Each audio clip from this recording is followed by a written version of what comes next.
nos acercamos a un texto de un autor, aunque los autores luego decís en las entrevistas que no tiene nada que ver con vosotros, mienten. Quiero decir, hay mucha vida, hay que se comunica en la palabra escrita y que ahora tenemos la oportunidad de que sea comunicada mediante la palabra con su peso original, que es la voz, ¿no? Así que Pablo, bienvenido.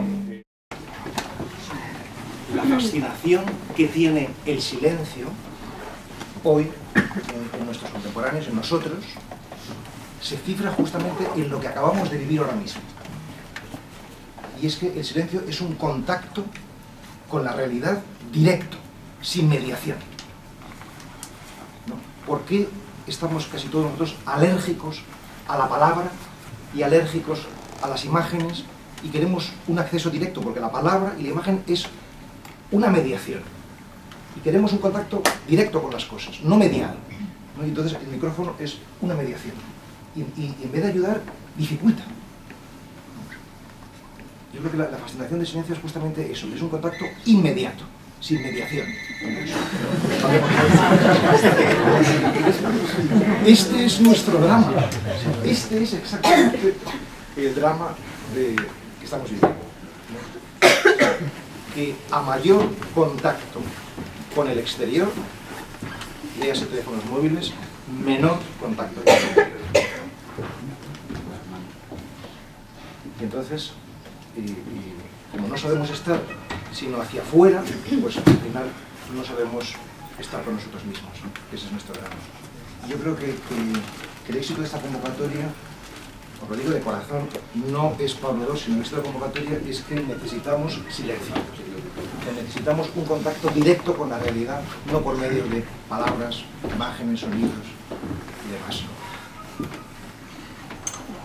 Musiquitas, ¿no? Sí, yo tengo una pregunta. Sí, pero todavía no hemos empezado. Es bonito. Porque iba a responder a la pregunta que me había hecho de quién es Pablo II. Entonces, voy a responder cantando una canción. Una canción que la he cantado muchas veces, a lo mejor la sabéis. La canción dice así: de noche iremos de noche, que para encontrar la fuente solo la sed nos alumbra, solo la sed nos alumbra. Bien, canto en primer lugar para perder la reputación. Es importante empezar perdiendo la reputación, porque si uno quiere salvarse a sí mismo, entonces ya ha perdido cualquier tipo de posibilidad de comunicación. Entonces ya cuando uno pierde la reputación, ya está a un nivel normal de cualquier persona y entonces se puede generar esa comunicación, ¿no? Antes me habían puesto aquí un ambón que te separa, ¿no? O sea, de la gente, ¿no? Y la condición número uno de la comunicación es la cercanía física. Entonces, dado que he perdido yo reputación, pues os invito a que también la perdáis conmigo, lo perdamos todos, estamos en igualdad de condiciones y cantemos todos esta canción, ¿eh? Entonces, canto yo y repetís vosotros, lo repiten ustedes. De noche iremos de noche, de noche iremos de noche, que para encontrar la fuente, que para encontrar la fuente, solo la sed nos alumbra, solo la sed nos alumbra, solo la sed nos alumbra, solo la sed nos alumbra. Vosotros veis mi cara, pero yo veo todas las vuestras, ¿no? O sea, y de vuestras caras en este momento han cambiado. O sea, tenéis una sonrisita que hace un ratito no teníais, ¿no? O sea, y eso es fundamental. O sea, eso es fundamental porque nos ha puesto en una actitud diferente, que es la que a Pablo II le interesa.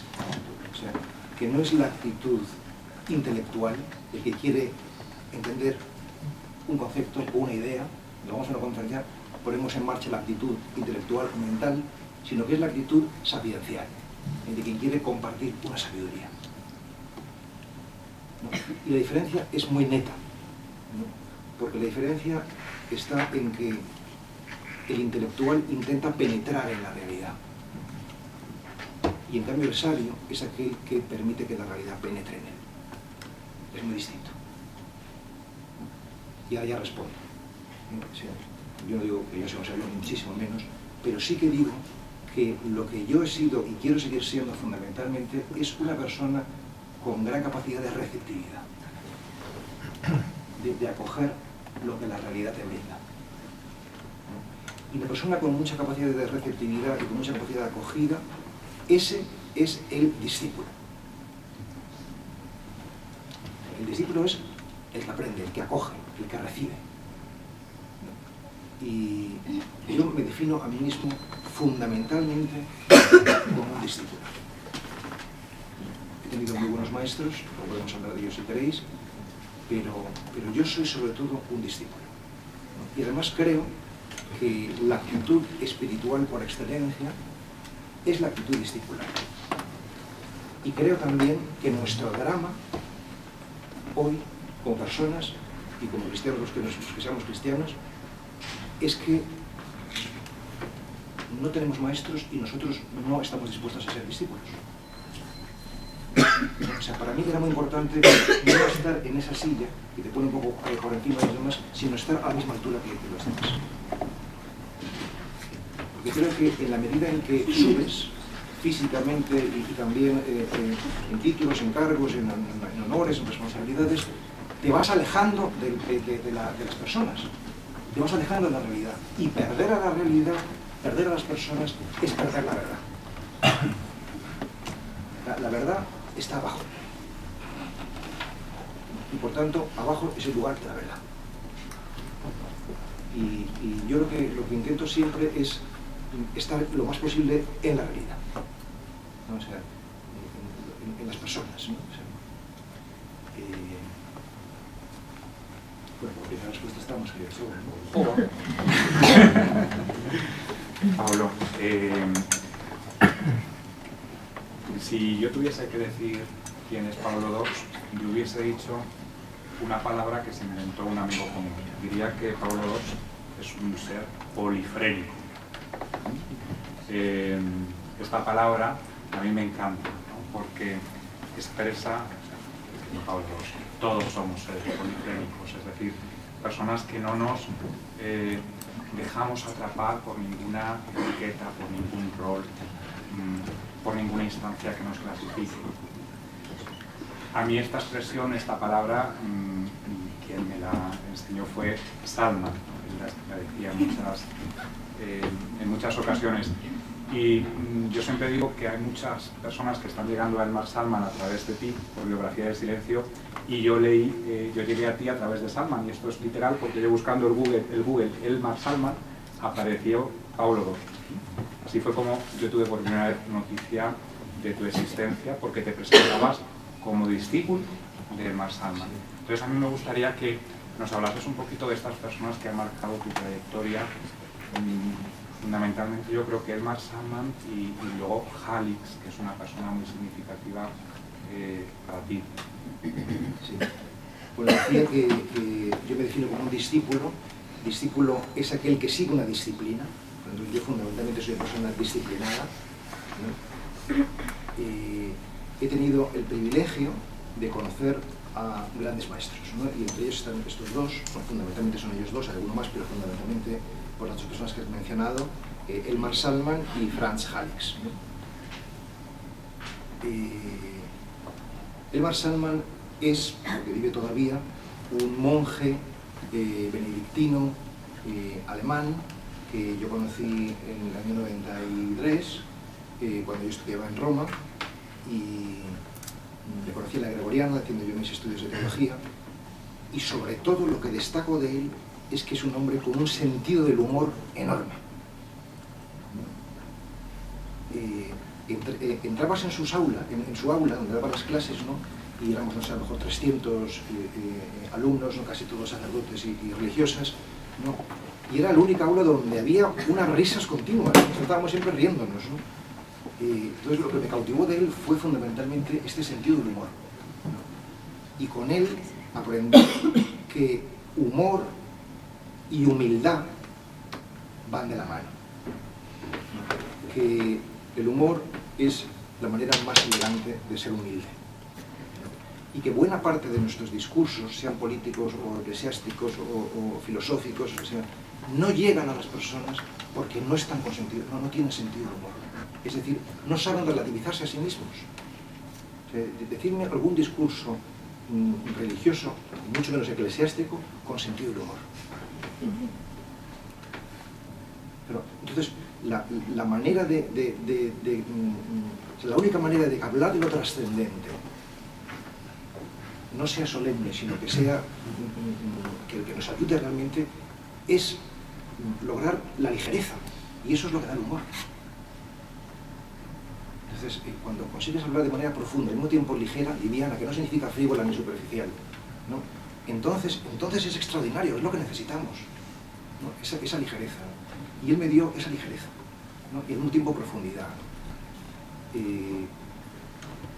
Bueno, él me ayudó en muchos sentidos, ¿no? pero fundamentalmente en uno, lo que te decía tipo del camino cuando venimos aquí a la librería, ¿no? Y es que él me dijo, por decirlo de manera muy sencilla, ¿no? O sea,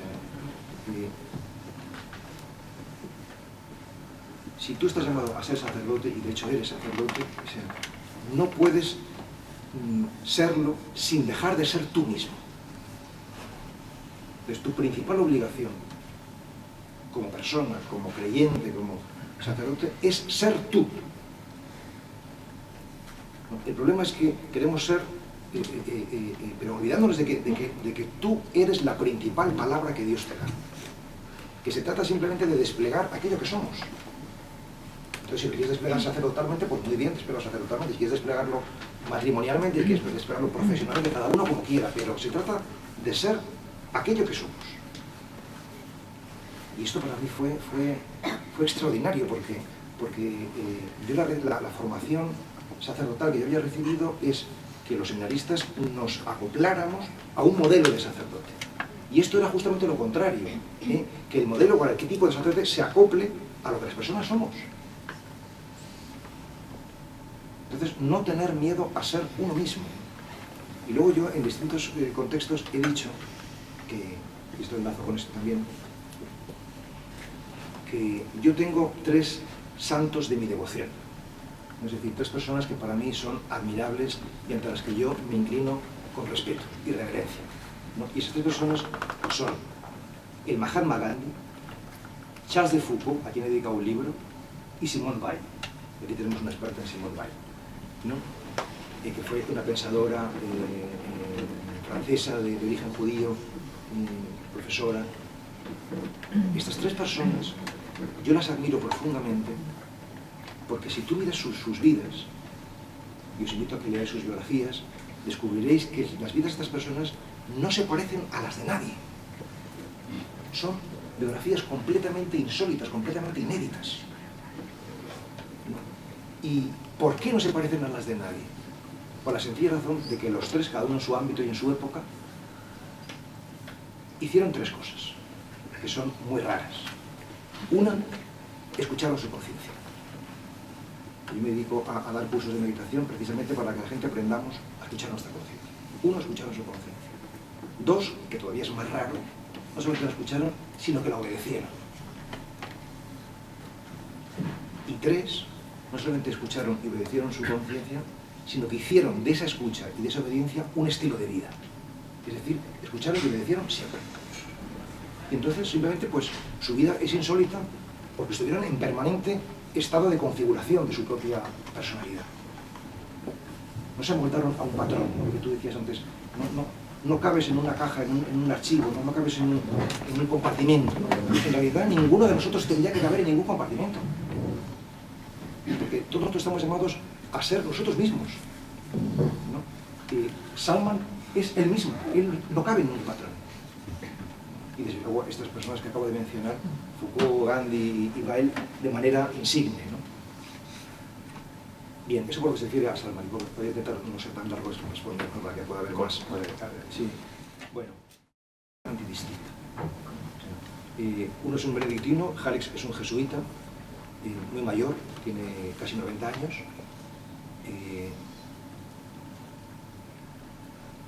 Yo no sé si habéis leído un libro que se llama El juego de los avalorios, de Hermann Hesse. en este libro él habla en un pasaje de un magister ludi, un maestro de juegos, ya muy anciano, que está completamente transfigurado por la espiritualidad y parece un hombre completamente luminoso, ¿no? Que allí donde iba parece que irradiaba luz, ¿no? Pues es que yo no he conocido a nadie tan luminoso como Franz Halix. O sea que es que realmente estar cerca de él pues te da luz y te da calor, te da fuerza, ¿no? Pero esto es así. O sea, esto yo nunca lo he experimentado hasta hace 2 o 3 años en mi vida. Realmente hay gente con un poder ya no de carisma, sino de luminosidad y de bondad extraordinarias. Y realmente, cuando yo le conocí, aunque os parezca un poco infantil, yo sentí, yo quiero ser así. O sea, yo quiero también dar esta luz. O sea, que mi propia presencia sea así, sea acogedora, inspire buen rollo, por decirlo de manera sencilla y simple. Entonces, yo digo que Salman fue mi maestro estético, ¿no? Que me enseñó a estar en el mundo de una manera particular, ¿no? Y Halix es mi maestro místico, por así decir, ¿no? Espiritual. Este hombre, para que os hagáis cargo de quién es Halix, este hombre, cuando tenía 40 y pocos años, estaba de misionero en Argentina y allí le secuestró los escuadrones de la muerte, ¿eh? Y hay un compañero jesuita y él estuvo junto con su compañero 5 meses atado a una columna con una cadena, desnudo y con los ojos vendados. 5 meses.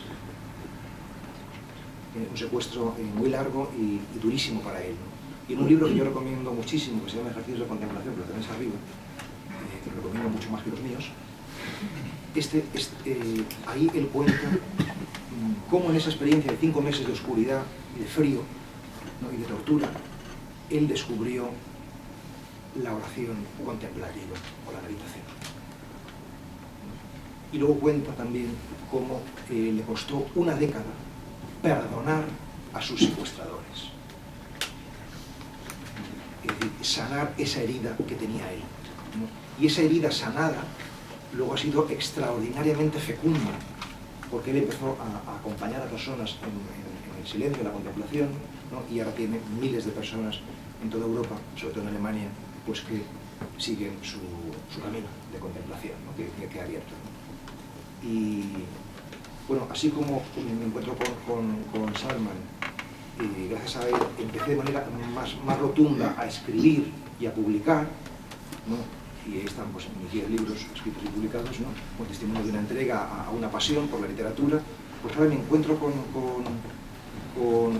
Halix y ha hecho que me esté entregando de una manera mucho más rotunda a la práctica del silencio y también a la difusión del silencio y la meditación.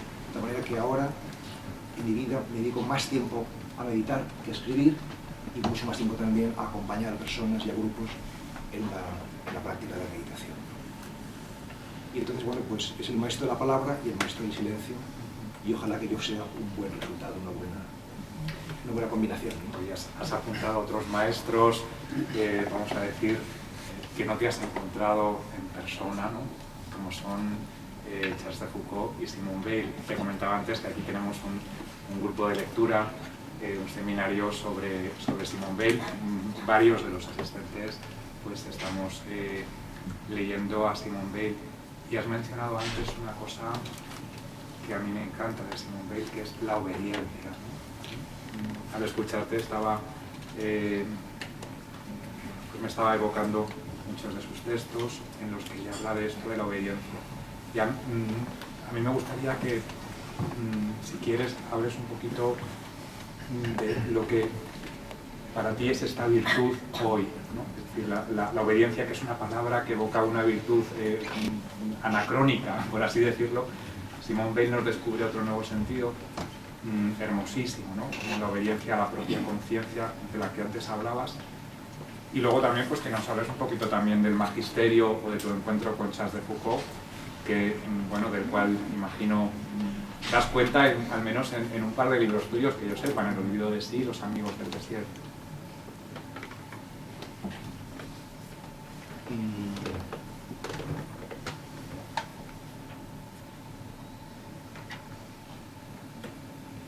realmente la vida interior no es otra cosa que estar despierto a la realidad.